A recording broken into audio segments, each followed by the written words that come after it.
Hello there and welcome to today's first instalment of Fanzone, the show for you to have your say.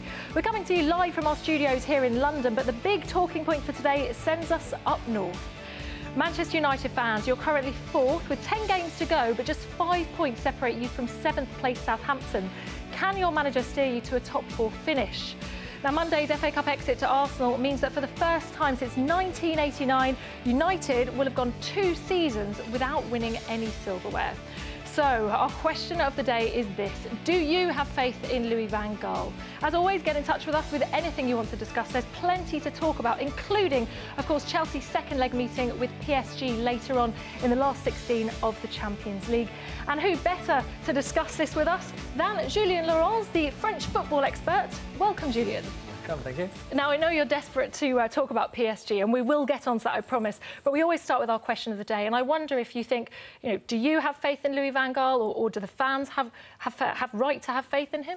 I'm losing faith pretty quickly. I'm very disappointed by his season so far, how he's managed the team tactically, playing Fellaini in the number 10 role and having Juan Mata on the bench, for me, says it all. I've just not in agreement with the choices he makes, and I think that footballing wise it's been disappointing. Despite them still being fourth, they were knocked out by MK Dons in the League Cup, by Arsenal in the FA Cup. Obviously no Europe for them this season, and if there's no Europe again for them next season, it could be a disaster. Yeah, certainly financially, and also attracting big name players. We'll get onto that more. But when you think about what's gone wrong for United, just so many different things. I know that one of the journalists, Oliver Kay, who speaks to him a lot, was saying that they're like a jigsaw with all the pieces in all the wrong places. You look at the Johnny Evans spitting, you look at Di Maria, the shirt tugging, so many different things. The back four that he's chopped and changed, I think 17 different times this season. Well, what's the worst part for you? There's so many issues and problems, and I think that comes even before Van Gaal arrives. I think he took the job far too late after the World Cup with Holland for him to make the right call in terms of transfers in a transfer window. I think Falcao is a disastrous deal, on the last day of the transfer window back in August, I think. And his management of Falcao has been disastrous as well, because Falcao hasn't become a bad player in the space of 18 months or 6 months or how many months. So you think his man management has been a problem? Yeah. I mean, obviously we've discussed it before. He's had injuries, and I know that he played the under-21s, was subbed off after 70-odd minutes. Still no goals from him. Yeah, exactly. Obviously in the season. Yeah, I think, but that's who Van Gaal is. He's a very strict character, and I don't think there's much of a relationship between him and the players. I think Di Maria is a bit lost because of Van Gaal as well. What Juan Mata must be thinking is, I don't know, the poor guy must be completely lost. Well, imagine, because obviously the similar thing happened to him at Chelsea under Jose Mourinho, and he must have thought, well, now I've got an opportunity to go to Manchester United and to show everyone that I can be that player that won the Player of the Year, the Fans Player of the Year, the Players Player of the Year with Chelsea. And then suddenly he finds himself on the bench once again. But at least with Mourinho, he knew why he was not playing. Mourinho said, you can't, you can only play in the centre. I don't want to play you in the centre. You don't fit in my system. Fair enough. He went to United, did pretty well. And even this season when he's been playing, I thought there was games where he was great. And suddenly finding himself on the bench. And for Fellaini to play ahead of him, it's just beyond belief for me. Yeah. Now, I mentioned it at the top of the show, no silverware, if obviously they don't win anything this season, back-to-back years for the first time since 1989. To put that into perspective, that's when the Berlin Wall came down. George Graham had spent 3 years at Arsenal, brought them silverware after 18 years. Maybe Van Gaal does just need a little bit of time. At the beginning of the season, he said, give me 3 months. That swiftly turned into 3 years. How long do you think, though, that he should be given when you start seeing results? I think he should be given another season, for sure. I think he was maybe too complacent and overconfident when he arrived in England, thinking, I remember him saying, I won everywhere I went. I'm going to win again here. And I think he probably thought it's going to be a walk in the park to win, in the Premier League. So I think he's been overconfident of too complacent for me. So I think he's learning. He's feeling the pressure now. You can see him in his press conferences where he's a bit touchy. You can see him with Ryan Giggs, for example, after the Swansea goal. Yes. That looked a bit ugly. That makes uncomfortable viewing, doesn't it? Yeah. There's something wrong about that for sure. But I think he still deserves more time. I think David Moyes deserved more time as well. The club made a decision. I think Van Gaal deserved another season, and then we can judge maybe a bit better for what he's about. OK.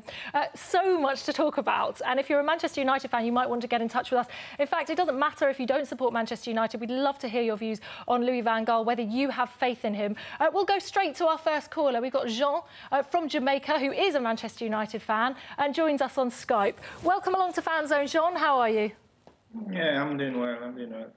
Excellent. Now, we've discussed so much already. Where do you want to start? I'll start with the question of the day. Good place to start. Do I have faith in him? I have faith. It makes no sense to be chopping and changing the manager. We fired David Moyes last year.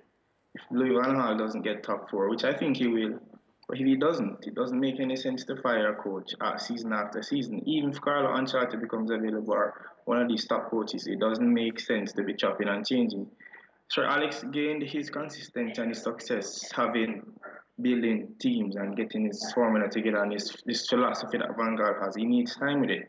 So it doesn't make any sense to fire him at the end of the season. I don't think they will, but if I had the choice, I wouldn't. So I still have faith. It wasn't as strong. It's not as strong as it was last year, but I still have faith. OK. Now, I'm going to throw something at you here. It's fixtures. You've got 10 fixtures left. I know you said you're confident that you can finish in the top four. I'm just looking at these fixtures and I'm not so confident for you, but I'll just throw them out there. Obviously, the big game this weekend against Tottenham at Old Trafford. You've got Liverpool, you've got Manchester City and you've got Chelsea. This is within the next 5 games. So really, Jean, the next month is going to tell us a lot about your club, isn't it?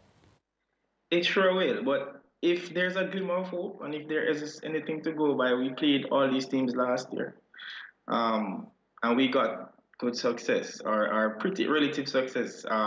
Chelsea, we lost to Man City, we drew at Chelsea, we drew at Spurs. We whipped Liverpool even though we didn't play well. So in terms of going ahead now, I think we'll survive. We'll probably lose to Man City and Chelsea. We definitely won't lose to Arsenal again for sure, and we'll beat Spurs and Son at Old Trafford. Liverpool is playing good football. They're passing the ball really quickly, high tempo, and that the pace is upsetting defenses. And our defense is shambolic, to be honest. So having such pace against it may be an issue. But I see us coming through. It might be tight. The match that we might decide our 4th spot might be the match against Arsenal when we play them in, I think it's April, May, thereabouts. That will be the match that decides whether or not we stay up. But we'll be fine. Yeah, 16th of May, penultimate game. And Julien, to think that it might come down to that penultimate game of the season is a tough one. And I know Jean is obviously drawing on the positives and looking at the past, but they're not the same team, even the same team as last year, because they're shot of confidence at the moment, aren't they? True, they look a bit low confidence. It was clearly the case on Monday in the FA Cup against Arsenal, where they were 1-0 down, came back in the game, but after the Welbeck goal, I thought they were all over the place and hardly threatened. But again, this season they've had, some late goals against Chelsea at home, for example, to get a draw, which was important, I think. And I think Van Gaal has that in him, though, and it's all about if he can transmit that to the players, to fight, to never give up. A bit like in the Ferguson era. I think Van Gaal should get more inspired by Ferguson and what he did before than he's doing at the moment. Yeah. Sean, it's interesting that you mentioned the David Moyes thing, and obviously it was interesting, isn't it? When he was first appointed, it was just one line, really. It was Everton and Preston North End. And then when Van Gaal was appointed, it was a whole A4 page of everything that he'd done in Spain and Germany and Holland. You must have had such high hopes for him at the time. I did, and I can speak fairly on behalf of most of the fans. That's what's keeping the faith in him, because he's gone everywhere and won. David Moyes didn't win anything anywhere apart from keeping Everton in the lead. So that's what's keeping our faith now. And I did have the World Cup where it made that change. It didn't get my hopes up because that was just one tactical decision to get Tim Krul in instead of the keeper that was in goal. But he did have my hope up. The preseason was awesome. The back three started out well, and then at the start of the season, things started to fall apart. Confidence is low. Di Maria, his family, his house got robbed, and Falcao is not playing well, and things. The Rooney slipped to midfield. There are certain things that are not going well for the team, but the fighting spirit is still there, and that's why I think we'll still be in the top four, because the team still has that spirit, that belief that they can make the top four. So it's just for him to sort out, to get the players' confidence up, and to just fix certain nitty-gritties in the team, and we'll be fine. Next season, if we qualify with Champions League and we get the players to suit his style of play, you'll see a much better Manchester United next season. But for now, the main concern is getting top four, and I think we'll just get him. It's good to hear that you are patient with your manager. I know there's a lot of fans out there who aren't. Julien, it's interesting that he brings up the Di Maria situation with his house being robbed, because I actually read something in an article the other day saying that we shouldn't really look past this as being a reason, something that can really shake a player up and change things for them on the pitch. I don't know whether you buy into that. It seems a little tenuous. I think it is disturbing, though. Yeah. You wouldn't want your family not to feel safe, you know, in a city like Manchester as well. And when you're Johanna Di Maria, I think it is disturbing. I think that's not the only reason. I think being played all over the pitch hasn't helped. I think his relationship with Van Gaal, the language problem, the new culture, a new country, the weather is not the same. Everything is different. The weather in Manchester, frankly, is terrible, isn't it? Not like in Madrid, for sure. So I think there's a lot of things, but he started so well. Don't forget as well that it's a post-World Cup season, and you know, he went really fine in the World Cup. Factor. It is, and he got injured in the World Cup, but still, you know, had a very long World Cup, a very short holidays, plus the transfer and everything. I think people are being a bit harsh.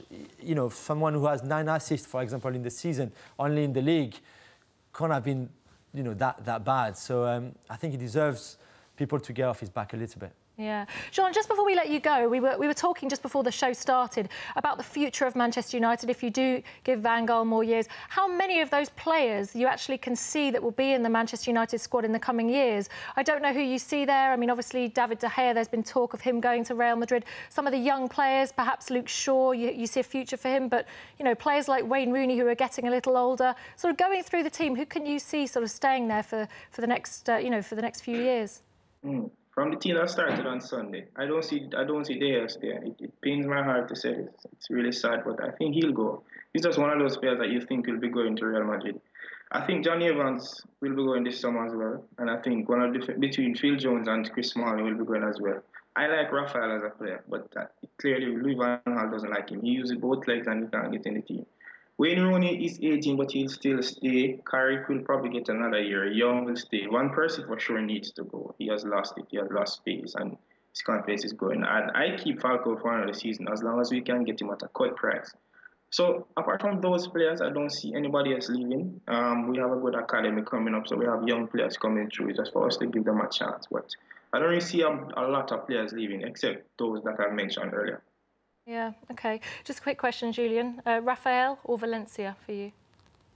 Can I go for neither? Neither. I need to pick one. Excellent. I just think that they need a right back better than those two. Good answer. Just got to quickly read out this email because this is great from a Manchester United fan. It says, hi, I'm a Manchester United supporter. I'm not happy with his strategy. I'm hoping we can bring in Ronald Koeman as a replacement. So your reaction to that, both you and Jean. Jean shaking his head. No? No, why would we? Why would we? You turned down Carlo Ancelotti earlier as well. So, I mean, Jean has a point. Stick with your manager. Give them a chance to sort of bring in his philosophy. We've seen it at so many clubs. I mean, obviously, the 26 years that Sir Alex Ferguson spent at Manchester United. I know that Arsenal have their problems, but certainly they have enjoyed some success as well with Wenger. Stability is always better than changing everything, especially a club like United, you know, and Van Gaal is not a bad manager. His track record is proving it.